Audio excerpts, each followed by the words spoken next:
They told me to move. Again. Just a little to the side, Melissa, like I was furniture, like I didn't belong in the frame, like I wasn't family. So this year, I didn't move. And what happened next changed everything. My name is Melissa, and I am tired of being erased. Not on purpose, not with malice, but slowly, quietly, over and over until I started to believe I was meant to be background noise. The family photos prove it. Every holiday, every birthday, every reunion. Same script. Melissa, can you scoot over just a bit? Let's get the kids in front. We'll take one with you after. But that after never came. I was always the one who made space. Always the one who stepped back. Always the one whose face got cut off or blocked by someone's shoulder. Or lost behind a bouquet or a balloon or a baby someone else was holding. I am 24 years old. I have brown eyes that used to sparkle in photos. I have curly hair that catches the light. I have a smile that used to be called contagious. But in every single group photo from the last 10 years, you can barely see me. If you see me at all, I am the sliver of an arm, the edge of a dress, the top of a head peeking over Uncle Rick's shoulder. I am the ghost in my own family album. Last Christmas broke me. We were all dressed in matching red pajamas. The tree was sparkling. The fire was crackling. Everyone was laughing. I stood where I always stood, far left near the tree, because that's where they always put me. Mom waved me forward. Come. Sweetie, get in here? So I did. I stepped right into the center, right where the light was best, right as Uncle Joe raised his camera and yelled, "Smile, everyone!" That's when Dad's hand landed gently on my back. Melissa, honey, let's let the little ones be front and center, okay? You don't mind, right? I nodded. Of course I nodded. I always nod. I stepped back. Again, smiled. Again. Only this time, only my forehead and one ear made it into the final photo. That night, I sat alone in my room scrolling through the family group chat. Dozens of photos. Everyone glowing. Everyone laughing. Everyone except me. In one photo, my cousin Jenna was front and center holding a plate of cookies. Even though she's 26 and works as a lawyer. In another, Aunt Linda was posing like a movie star, even though she blocked 3 people behind her. And me? I was the shadow behind the couch, the blur near the curtain, the afterthought. I stared at my barely visible face on the screen and whispered, "Do I even exist to them?" I did not cry. I got quiet. The kind of quiet that builds storms. I made a decision that night. My New Year's resolution was not about fitness or money or travel. It was simple. This year, I will not move. Not for photos, not for convenience, not for peace, not for anyone. If they want me in the picture, they will have to make space. If they don't, then I won't be in it at all. No more half smiles. No more slivers of me. No more pretending I don't care. Easter came, big family brunch, same backyard, same photographer uncle, same circle of chairs arranged like thrones for the important people. I walked straight to the center chair, sat down, crossed my legs, smoothed my dress, looked at the camera, did not say a word. You should have seen their faces. Aunt Linda gasped like I'd slapped her. "Oh, honey, that's my spot." Uncle Rick laughed nervously. "Melissa, you know we put the kids up front." Cousin Jenna whispered loud enough for everyone to hear. "Why is she sitting there? She's gonna ruin the photo." I did not flinch. Did not apologize. Did not move. Mom stepped forward. Her voice was calm but firm.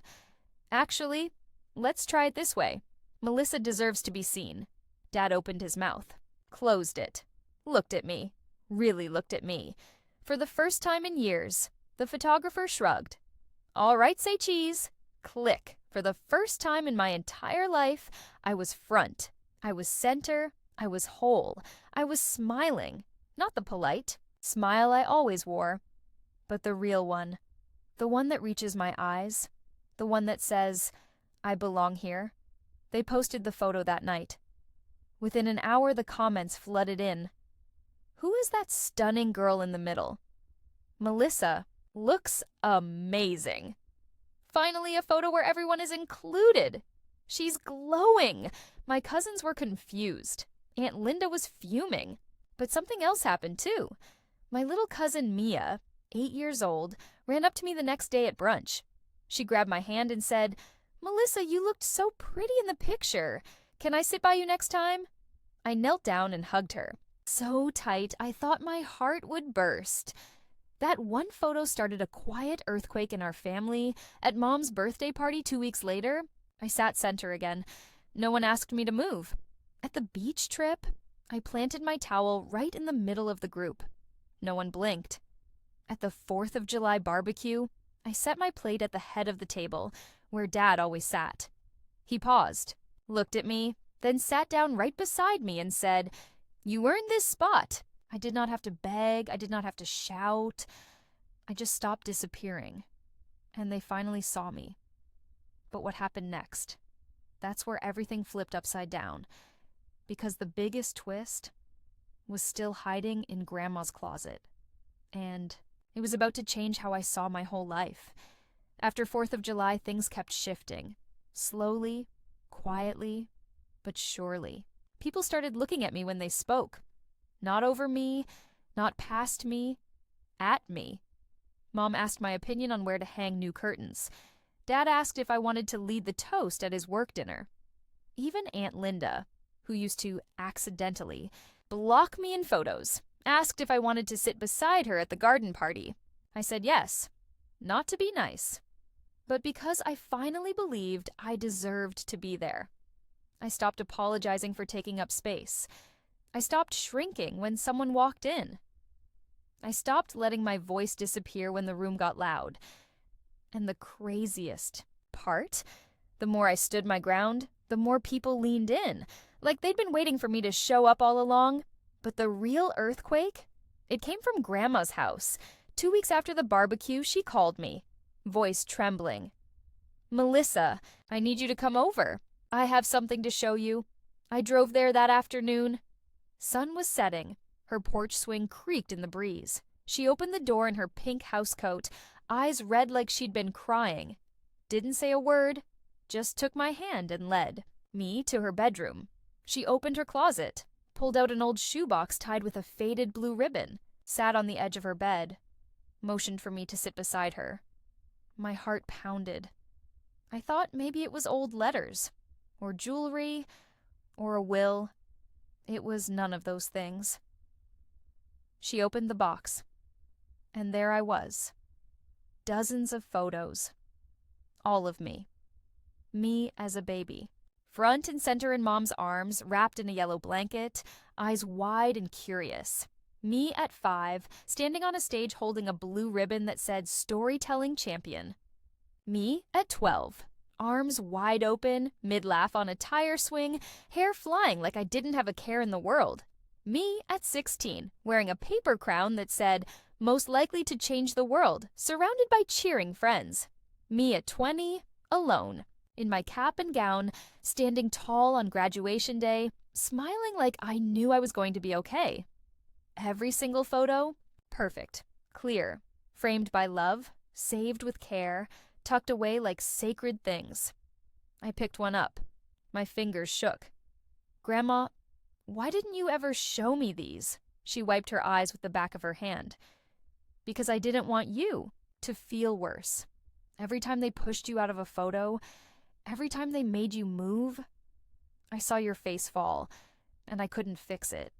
I couldn't make them see you, so I saved you. Right here. Where no one could crop you out. Where no one could tell you to scoot over. Where you were always enough." I stared at the photos, at my own face, at my own joy, at my own light, captured and protected by the one person who never looked away. "I didn't want you to grow up thinking you were invisible," she whispered, "even when the world acted like you were."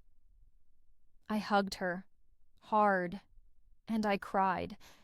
Not the quiet tears I was used to hiding, big messy sobs that shook my whole body, because for the first time, I realized I was never unloved. I was just unseen by the wrong people. Grandma saw me. She always had. That night I took the shoebox home. I spread the photos out on my bed. I stared at each one. I remembered the moments, the laughter, the pride, the hope. I realized I didn't lose myself. I was just buried under years of being told to make myself smaller. Not anymore. Last weekend was the big family reunion. 3 generations, cousins I haven't seen since I was a kid. New babies, old stories, and of course, the group photo. This time, I didn't rush to the center. I didn't demand a spot. I just stood where I felt right. Near the front, not hiding, not pushing, just being. No one asked me to move. Not Aunt Linda, not Uncle Rick, not even Dad. When the photographer yelled, "Smile!" I did. Not the polite one, not the forced one, the real one. The one that says, I am here, I belong, I am not going anywhere.